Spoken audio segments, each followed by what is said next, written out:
Good evening, this is Gabriel Jackson, and welcome to BJC Mitzvah A, number 73, part 10, using Sefer HaChinuch, the prohibition to eat Tereifah. And today's mitzvah is in merit for a refuah shlema, a speedy healing for my mama, my mother, Fega Bas Golda, who unfortunately had a little broken arm, not such a little one, and she should feel much better and be back to herself in no time.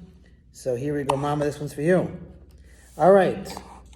Like all mitzvahs pertaining to non-sacred foods, the prohibition to eat Tereifah applies to all Jews, whether Kohanim, Levim, or Israelites, Yisraelim.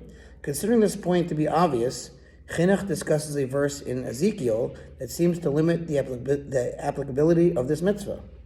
This prohibition is repeated in the prophets in the book of Ezekiel, but only concerning Kohanim.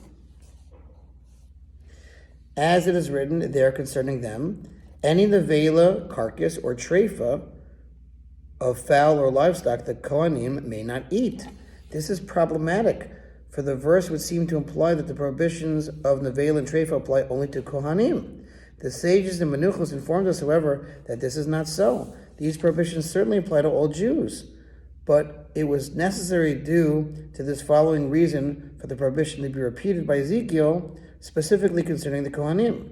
Since Scripture commanded the Kohanim to eat the flesh of a bird chatas offering, which is slaughtered through the process of malika, which is usually using the nail of the thumb. Let's see, he says here, let's see it inside. The Torah prescribes a distinct slaughtering procedure for bird offerings called malika, which is different from the standard process of shechita, slaughtering, through which birds and animals are ordinarily slaughtered. Malika consists of a Kohen piercing the back of the bird's neck with his right thumbnail, cutting the nape and spinal cord without severing the majority of the neck's flesh, and then piercing deeper until he cuts most of either the trachea or esophagus in the case of the bird chatas offering, or both in the case of the bird ol offering.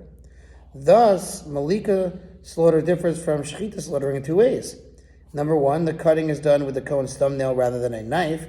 And number two, the neck is cut from the back rather than the front. Interesting. Okay, so again, since Scripture commanded the Kohanim to eat the flesh of a bird chatas offering, which is slaughtered through the process of malika, even though the bird is forbidden to an Israelite or a Levite as nevela, you might therefore suppose that it is permitted for Kohanim to consume even an unconsecrated bird that was slaughtered through malika or through an improper shechita, an improper slaughtering, since you might reason that the Torah is not particular about this matter in regard to Kohanim.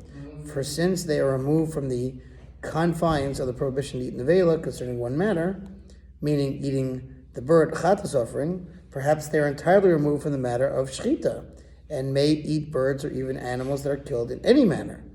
The prophet therefore gave an explicit warning about nevela concerning the Kohanim to inform us that they were granted permission only to consume flesh slaughtered specifically through malika, and this permit applies only in the case of a bird chatas offering.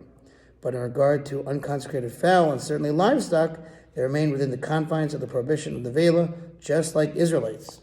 Okay, we're in the home stretch. God willing, we will finish tomorrow this mitzvah. Thanks for listening. Again, this is for Fega Bas Golda. See you tomorrow.